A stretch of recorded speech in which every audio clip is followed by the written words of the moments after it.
வெளியில போகும்போது ஏதாவது சொல்லணும், அப்ப எதையாவது சொல்லிட்டு போறதா? அவரு இவ்வளவு நாள் என்ன பார்த்து அந்த பொறுப்புல இருந்தாரு?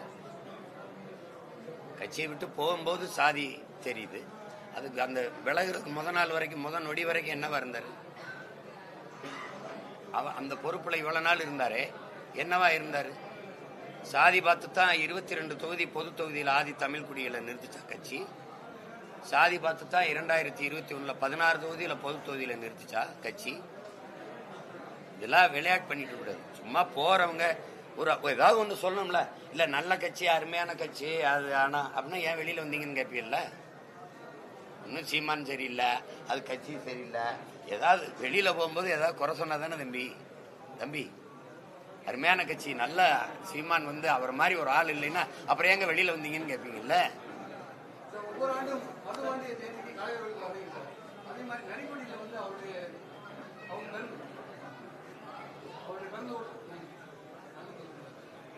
இல்ல இல்ல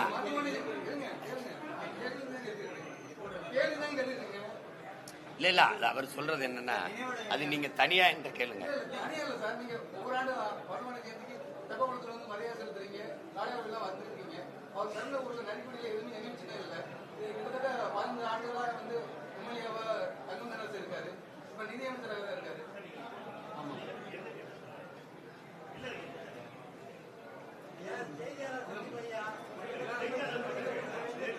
தம்பி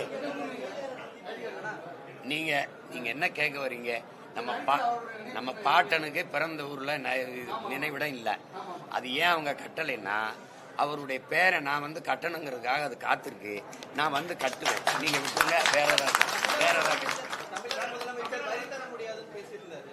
அது குறித்து தமிழக பாஜகவினர் என்ன சொல்றாங்கன்னா, நீங்க இந்த மாதிரி பேசுனீங்கன்னா 356 பயன்படுத்த வேண்டிய சூழல் ஏற்படும் அப்படின்னு சொல்லி அதுதான் இந்த பூச்சாண்டி தான் அவன் காட்டுவாங்க. இந்த பூச்சாண்டிக்கு தான் நம்ம பயப்படக்கூடாது.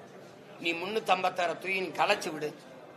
மக்களுக்காக சண்டை போட்டு இந்த மாதிரி எனக்கு நிதியை தரல அப்படின்னா நான் என்னுடைய வரி வருவாயை உனக்கு தர முடியாது, என்னுடைய நிதியை தர முடியாதுன்னு சொல்லி சண்டை போடும்போது ஆட்சியை கலைச்சா மறுபடி தேர்தல் வரும்ல. அப்ப யார் வெல்லுவா? மக்களுக்காக நிக்கிறவன் எவனோ அவன் தான் வெல்லுவான். அந்த இடத்துலதான் நம்ம சமரசம் செய்யக்கூடாது. அப்படி பாய்ந்துதான் காவிரி நதிநீர் போச்சு, அப்படி பாய்ந்துதான் கச்சத்தீவு போச்சு, அப்படி பாய்ந்துதான் மாநில பட்டியலில் இருந்து கல்வி இந்திய ஒன்றிய அரசு எடுத்துட்டு போச்சு. இப்படி எல்லாத்தையும் பறி கொடுத்தோம். என்ன பண்ணி போடுவா நீ? ஆட்சியை கலைச்சா மறுபடியும் ஆட்சிக்கு வர முடியாதா? சொல்லுங்க, வர முடியாதா? இப்படித்தான் இனத்தை கொல்லும் போது நீங்க இந்த பதவிக்கு பயந்து உட்கார்ந்து இருந்துதான் லட்சக்கணக்கா கொண்டு குடிச்சான்.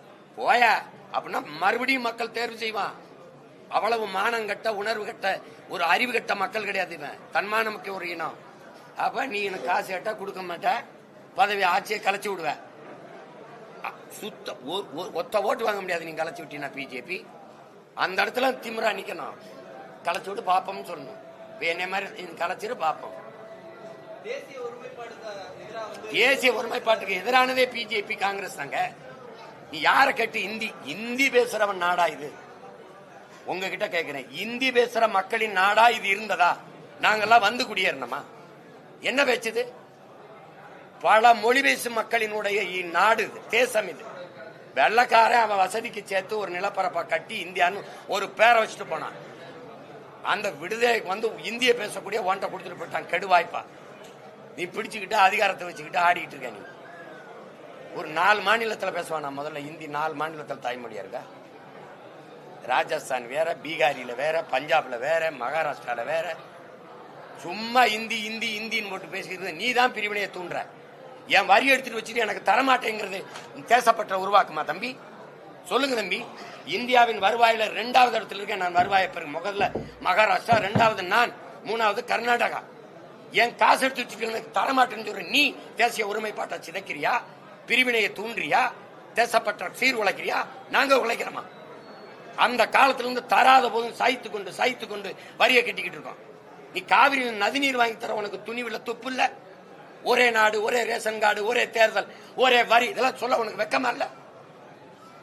எனக்கு தண்ணி வாங்கி தர உனக்கு ஆளுமை இல்லையே. இறையாண்மைனா என்ன தெரியுமா? இறையாண்மைனா என்ன? ஆளுமை கொண்ட அரசு, அதான இறையாண்மை. இறையாண்மை கொண்ட அரசு, இறையாண்மை கொண்ட அரசா? அது அரசா? நாட்டு குடிகள் மக்களின் மனநிலை அறிந்த திட்டங்களை சட்டங்களை வகுக்கணும்.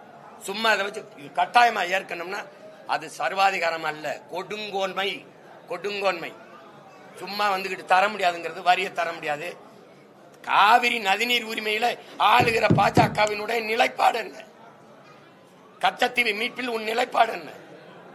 தேர்தல் நேரத்தில் ஐயோ கொடுத்துட்டாங்க நாங்க மீட்கணும் அப்படின்னு மோடி பேசினார்ல, ஏன் எடுக்கல? முல்லை பெரியாற்றில் எங்களுக்கான நதிநீர் உரிமையில பாரதிய ஜனதா கட்சி காங்கிரஸ் கட்சி நிலைப்பாடு என்ன? காங்கிரஸ் கட்சிக்கு காவிரியில என்ன நிலைப்பாடு? கச்சத்தீவு மீட்பில் என்ன நிலைப்பாடு? புதிய கல்விக் கொள்கையில பாரதிய ஜனதா காங்கிரஸுக்கு வேறுபாடு என்ன? இந்த மும்மொழியில காங்கிரசின் நிலைப்பாடு என்ன? இவர்கள் தான் தேச ஒருமைப்பாட்டை சீர்குலைக்கிற தேச துரோகிகள். எனக்கிட்ட சொல்லாத. தூக்குல தொங்குனவன் பேர உட்கார்ந்திருக்கேன். நாட்டு விடுதலைக்கு போராடி செக்கிழுத்தவன் பேர நிக்கிறேன். நீ எனக்கிட்ட நீ என்ன எத்தனை பேர் பண்ண? நீ பகத்சிங் செத்தான், அவனுக்கு உனக்கும் சம்பந்தம் இருக்கா? செத்தான் சம்பந்தம் இருக்கா? இந்த காங்கிரஸ்ல இந்த இந்த இந்த பிஜேபி காரர்கள் RSS யாராவது தூக்கல தொங்குனவன் ஏதாவது இருக்கா? சொல்லுங்க. நாட்டு விடுதலை நாட்டு பற்ற பற்றி தமிழர்கள் எங்களுக்கு எவரும் போதிக்க வேண்டியதில்லை. இந்த நாட்டில் எங்களுக்கு நாட்டு பற்று. என இந்த நாடு என் நாடு, பாரத நாடு, பைந்தமிழர் நாடு. மறுத்து பேசுவர் யாருங்க? அண்ணல் அம்பேத்கருடைய அரசியல் சாசனத்தை நீ ஏற்பதா இருந்தால் இந்த நிலப்பரப்பு முழுதும் தமிழை தாய்மொழியாக கொண்ட நாகர்களே பரவி வாழ்ந்தார்கள். இந்த குற்றை ஏற்கிறீங்களா? எதிர்க்கிறீங்களா?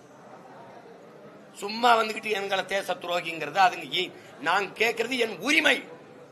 ஒரு இறையாண்மை கொண்ட தேசிய இனத்தின் உரிமையை கேட்கிறோம். நீ அதை எடுத்து வச்சுக்கிட்டு தர முடியாது. இதைத்தான் நீ படிக்கணும், இதைத்தான் குடிக்கணும்,